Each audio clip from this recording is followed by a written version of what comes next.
इकडे राहुरी पोटनिवडणुकीचे आता अपडेट्स आपण पाहूया। तिकडे बारामतीचे अपडेट्स। सुनेत्रा पवार 36,591 मतांनी या ठिकाणी आघाडीवर आहेत आणि राहुरीमध्ये अक्षय कर्डिले 18,123 मतांनी आघाडीवर आहेत। बारामती आणि राहुरी पोटनिवडणुकांचे निकाल देखील आज लागतायत आणि त्याचे देखील अपडेट आपण या ठिकाणी पाहताय। अक्षय कर्डिले 18,123 मतांनी सध्या या ठिकाणी आघाडीवर आहेत आणि सुनेत्रा पवार 36,591 मतांनी आघाडीवर आहेत। राहुरीमध्ये भाजपचे अक्षय कर्डिले 18,123 मतांनी आघाडी त्यांनी घेतलेली आहे। पोटनिवडणूक झाली होती। सुनेत्रा पवार 36,591 मतांनी आघाडीवर आहे। एकतर्फी विजय म्हणून याकडे पाहिलं जातंय। सुनेत्रा पवारांचा मात्र लीड कितीची असणार आहे, किती मतं मिळणार याकडे लक्ष लागलेलं आहे। सुनेत्रा पवार 36,591 मतांनी सध्या आघाडीवर आहेत आणि अक्षय कर्डिले राहुरीमधून 18,123 मतांनी आघाडीवर आहेत। तर बारामतीमध्ये सुनेत्रा पवार यांनी आघाडी घेतली। किती लाख मतांनी त्या विजयी होतात याकडे सगळ्यांचं लक्ष असेल। तर अक्षय कर्डिले यांनी देखील मोठ्या मताधिक्याने विजय मिळण्याचा दावा या ठिकाणी केलेला आहे। कलानुसार 3 राज्यांमध्ये मोठा उलटफेर होणार आहे। बंगालमध्ये टीएमसीला मागे टाकून भाजपने आघाडी घेतली आहे। काही जागांची आघाडी असली तरी काटेकी टक्कर पश्चिम बंगालमध्ये आहे। तमिळनाडूमध्ये स्टॅलिन सत्ता गमावणार का? विजय यांचा पक्ष आणि या ठिकाणी आघाडीवर आहे। इकडे केरळम डाव्यांच्या हातातून जाणार का? कारण काँग्रेसची सत्ता या ठिकाणी येणार का? हे चित्र जे आहे ते काही तासातच स्पष्ट होईल। तर 3 राज्यांमध्ये मोठा उलटफेर होताना दिसतो, कारण आकडेवारी जी आहे त्यामध्ये तफावत मोठी आहे।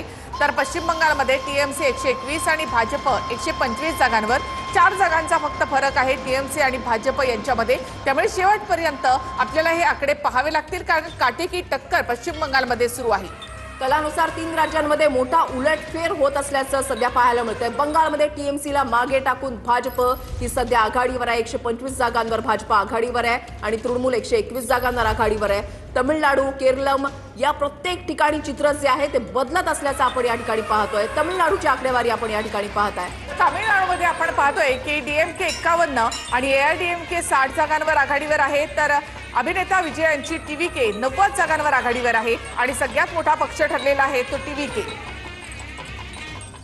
ज्याचं म्हणजे स्टॅलिन पुन्हा एकदा सरकार या ठिकाणी बनवतील असं वाटत असताना ते 3ऱ्या नंबरवर फेकले गेलेत।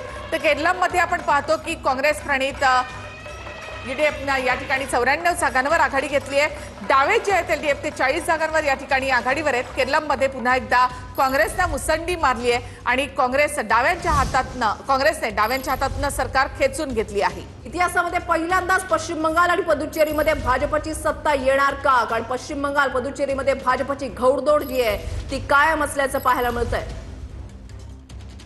इतिहासामध्ये पहिल्यांदाच पश्चिम बंगालमध्ये भाजपची सत्ता येणार का? कारण पश्चिम बंगालमध्ये भाजपची घोडदौड कायम आहे। अर्थात या ठिकाणी काटेकी टक्कर आहे। टीएमसी 121 तर भाजप 125 जागांवर आघाडीवर आहे। पश्चिम बंगालमध्ये जर आतापर्यंत आपण पाहिलं तर काँग्रेस म्हणा, त्याच्यानंतर तृणमूल काँग्रेस आणि डाव्यांची सत्ता जी आहे ती पाहायला मिळालेली होती। भाजपनं आतापर्यंत त्या ठिकाणी एंट्री घेतलेली नव्हती। मात्र सध्या जर आपण पाहिलं ही निवडणूक जी आहे ती फार वेगळी आहे। भाजप सध्या 125 जागांवर आघाडीवर आहे। तृणमूल 121 जागांवर, आकडा बदलतोय। तृणमूल 124 जागांवर आघाडीवर आहे आणि भाजप 128 जागांवर सध्या आघाडीवर आहे। तर अगदी थोडा फरक असला तरी सुद्धा भाजपने पहिल्यापासूनच आपली आघाडी कायम ठेवली आहे। टीएमसी की भाजप पश्चिम बंगालमध्ये कोणाची सत्ता येणार? ममता बॅनर्जी यांची की पंतप्रधान नरेंद्र मोदी यांची? आतापर्यंत